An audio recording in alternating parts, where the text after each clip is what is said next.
సిరివెల్లలో ఆరోగ్యశాఖ అధికారుల నిర్లక్ష్యం చిన్నారులకు శాపం. కుక్క కరిచిందని ప్రభుత్వ ఆసుపత్రికి వెళ్తే 2 ఏళ్ల చిన్నారిని చూసి కూడా ఒక వైద్యాధికారి ఇంకో డాక్టర్ వచ్చే వరకు ఆగండి అని నిర్లక్ష్యపు సమాధానం చెప్పడంతో చివరికి నంద్యాల ప్రభుత్వ ఆసుపత్రికి వెళ్లాల్సిన పరిస్థితి వచ్చిందని పిల్లల తల్లిదండ్రులు ఆవేదన వ్యక్తం చేస్తున్నారు. ప్రాణాపాయ స్థితిలో ఆసుపత్రికి వచ్చిన తర్వాత పట్టించుకునే నాదుడే లేడని 2 ఏళ్ల చిన్నారి గతంలో ఇలాంటి సంఘటనలు ఎన్నో జరిగాయని గ్రామ ప్రజలు తీవ్ర ఆవేదన వ్యక్తం చేస్తున్నారు.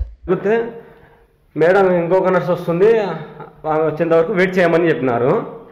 ఎవరు లేరు హాస్పిటల్లో. ఇది మండలం ఉంటే సిరివెల్ల మండలంలో కూడా కూడా డాక్టర్ ఉన్నాడా? ఎప్పుడు ఒక్క నర్సు కూడా ఉండకూడదా? 5 నిమిషాలు ఆగితే ఏమైతే లేదు. దీని గురించి నేను కలెక్టర్ మేడం కన్ఫామ్గా ఫిర్యాదు చేస్తాను. కలెక్టర్ మేడంతో మాట్లాడతాను. ఇప్పుడు కలెక్టర్ మేడంతో మాట్లాడిన తర్వాతనే ఇప్పుడు ఒక 10 నిమిషాల్లో నేను ప్రతి ఒక్కరికి కాల్ చేసి చెప్తాను.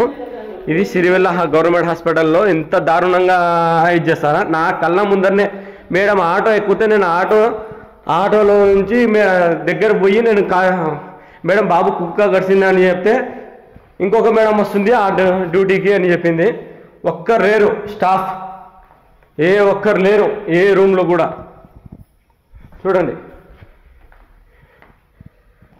చెప్తాను.